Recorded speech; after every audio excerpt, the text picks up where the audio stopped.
Hi everyone, this is your boss Mom VA, and I create videos about work from home tips, freelancing lifestyle, and home-based business tips. So if you're interested with this kinds of topic, just keep on watching.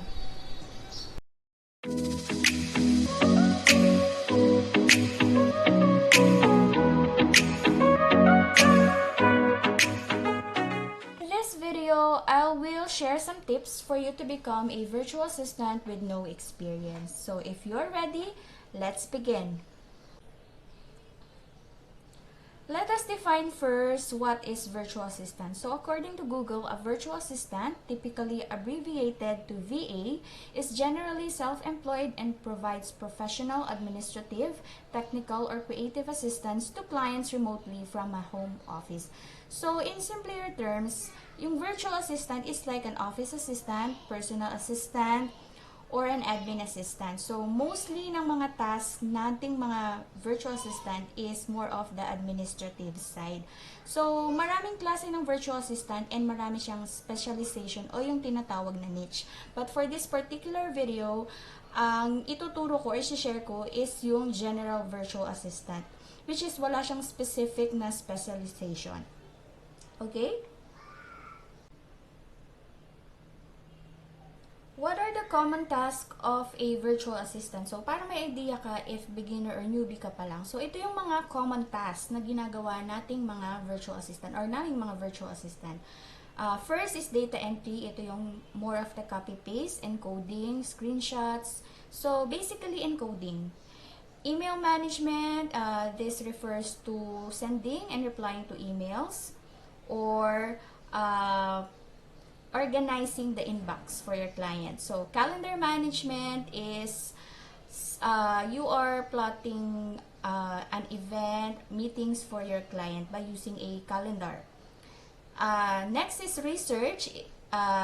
You just need to search for a certain topic. So, kung ano yung topic na binigay sa'yo ng client mo. Social media is also one of the work na ngayon ng virtual assistant. You are handling the social media, yung mag-create ka ng post, follow, and like other pages on behalf of your client, and other admin tasks. So, ito yung ginagawa ng mga general VA, no? So, you need to be familiar with that task.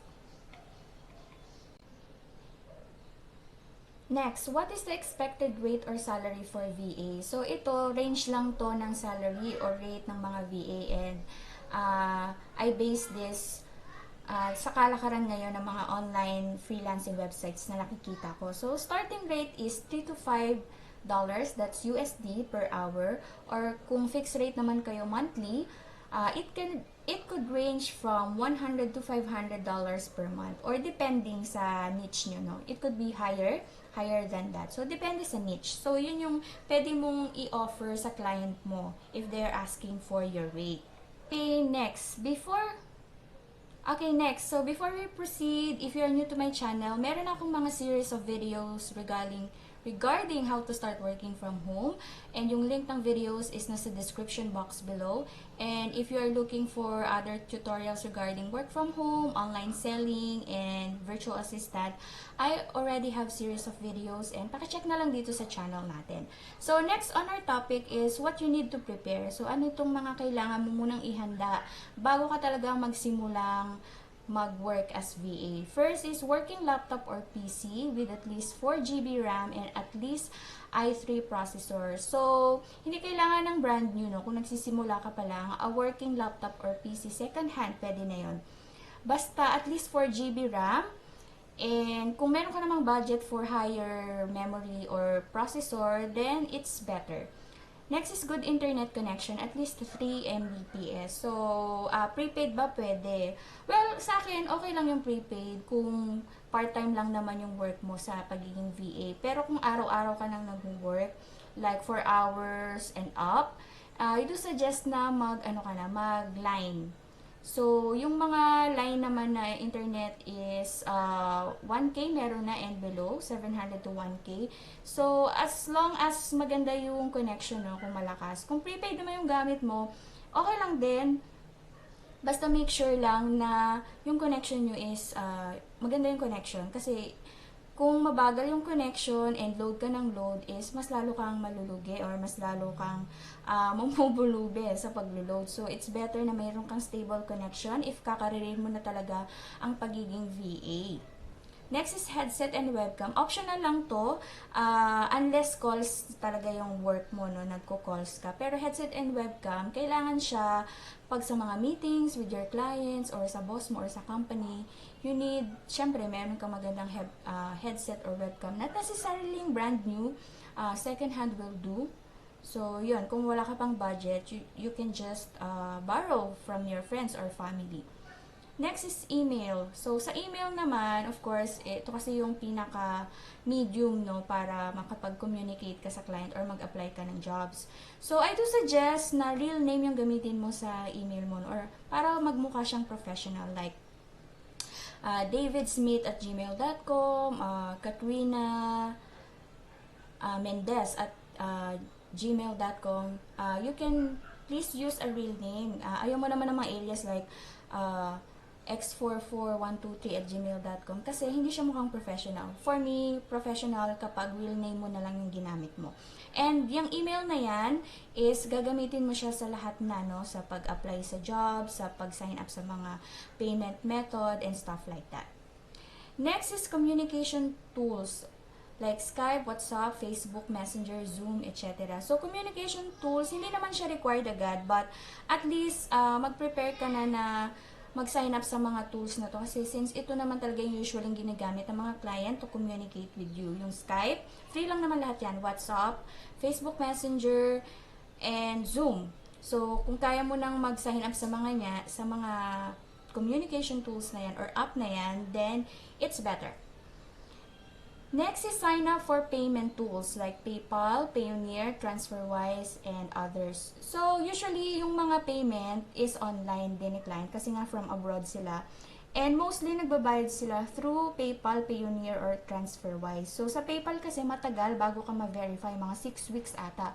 So, minsan yung client, nagbabayad na sila agad ng advance payment. So, kung newbie ka and wala ka pang PayPal, ma-hold pa muna yung salary mo kasi nga matagal bago mag-verify si PayPal. So, it's better na mag-sign up ka na ngayon para ma-verify mo na yung account mo. And it's free. You don't need to pay anything. Free lang naman mag-sign up sa mga yan. And if you are not sure how to use it, you can just Google it or sa YouTube mag-search ka how to sign up PayPal, Payoneer, TransferWise. So, ganun lang. Next is bank account or GCash. Hindi naman required yung GCash, no, pero definitely dapat meron kang bank account kasi pag nabayaran ka na sa PayPal, Payoneer, or TransferWise, you also need a bank account para i-transfer yung fund mo na yon. So, ako personally ginagamit ko GCash ever since from PayPal or from TransferWise, then itina-transfer ko siya sa aking GCash account. And then nag-avail lang ako ng kanilang Mastercard para ma-withdraw ko, or from GCash tina-transfer ko na lang siya sa bank account ko. So, maganda na bago ka magsimula, i-prepare mo na lahat yan. Para naman pag nabayaran ka in advance payment. Okay, so here is the question, no. No experience ka, beginner, and a newbie sa online jobs. Is virtual assistant work for you? My answer is definitely a yes. As long as you have the basic skills such as data entry, ito nga yung copy-paste, screenshots, and coding, marunong ka sa research, you can handle emails, you are internet savvy, knowledgeable in internet and computer, alam mo mag-navigate, gamitin ng internet and gamitin ng computer, you have good command of English, at least conversational, hindi mo kailangan maging fluent, for as long as you can speak, write, and understand in English, then that's totally fine. So, kailangan mo lang basic skills and sa mga binanggit ko. And if you're unsure, you can just research on it on Google or YouTube kung meron ka pang hindi alam like sa emails or kung sa tingin mo hindi ka pa marunong sa research. Lahat naman yan, lahat ng skills ay napapag-aralan. So, pero kung meron ka ng basic skills sa mga ganito, then you are good to go. You are definitely, you can work anytime as a VA.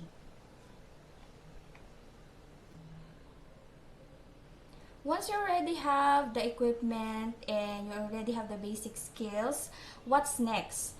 Next is start creating online resume or CV. Meron na rin akong tutorial niyan. Hanapin nyo na lang siya dito sa channel natin. So, I recommend gamitin nyo yung canva.com to create your resume or CV. Next is start signing up on freelance websites. So, yung top 3 na freelancing website na ma-recommend ko sa inyo is upwork.com, fiverr.com, and onlinejobs.ph. So, sa tatlong yan ako nakahanap ng mga clients. And then, start creating a profile on those freelancing websites. So, mag-sign up ka dyan sa mga freelancing websites. And kung gusto mo pang makahanap ng marami pang websites, search mo lang sa Google yung mga legit freelancing websites. Mag-create ka, mag-sign up ka, free lang yan, and i-create mo na yung profile mo. Next, tips to get hired and get noticed by clients. So, ito yung mga personal tips ko being working as a VA for 2 years. First is create an impressive cover letter and resume. So, a cover letter parang siyang intention to apply. So, aside from the CV, meron ding tinatawag na cover letter. Next, read the details well and follow the instructions when applying. So, ito na may miss out ng mga newbie. Apply sila ng apply, bakit walang callback? Because hindi sila nagbabasa ng description. Meron kasing mga clients or job posts na, if you follow this instruction, please reply with your favorite fruit. So, ganon. So, tinitest ka kasi nila kung you can follow instructions well. And number 1 yan na rule sa VA is yung marunong ka talagang mag-follow ng instructions. Kasi kung hindi, ibig sabihin, hindi ka na rin or sablay ka na rin sa iba. So, kailangan, pag nag-a-apply ka, kung ano yung sinabi nila, reply with this email with a word apple. Lagay mo apple, hi, tapos mag-ano ka na ng application mo.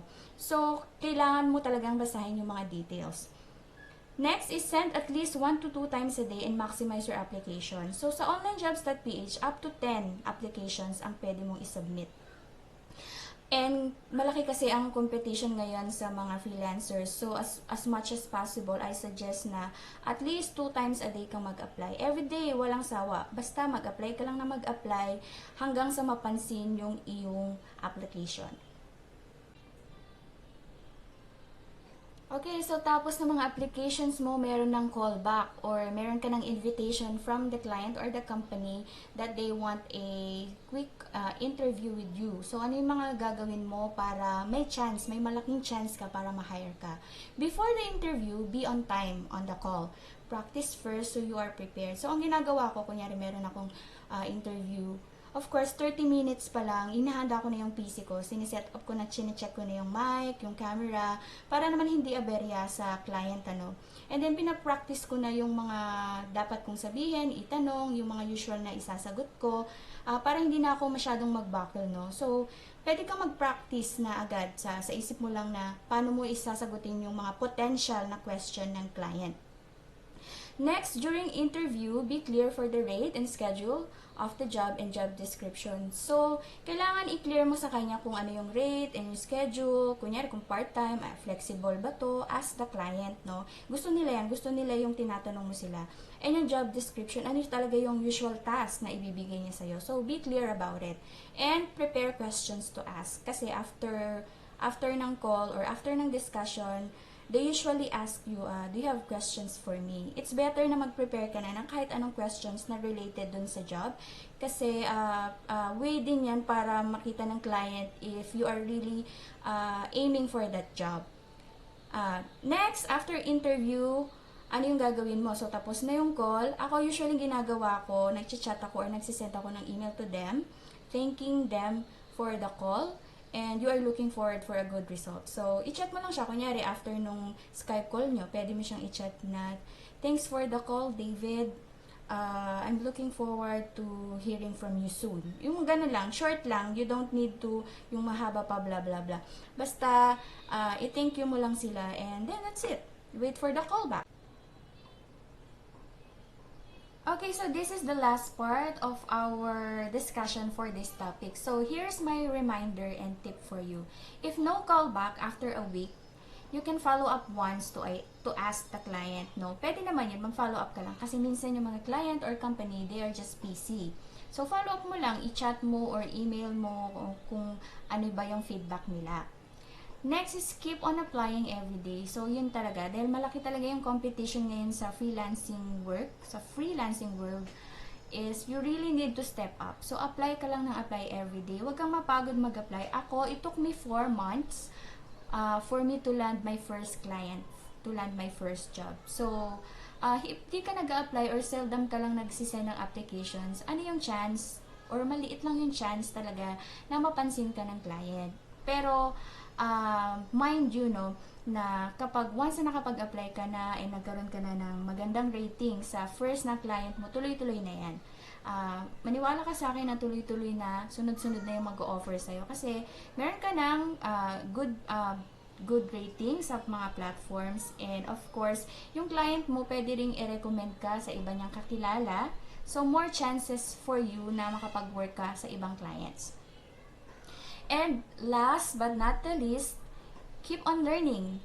Never stop learning. So, kahit na meron ka ng VA job or any other job, keep on learning. Kasi yung sa internet ngayon, sa ating time ngayon, is nag-update ng mga apps, nag-update ng mga uso and website, and kailangan maging updated ka rin sa mga yon. So, every day, learn a new skill. Kunyari, gusto mo naman sa social media manager, then learn that skill. Marami niyang course online na free and then meron ding paid.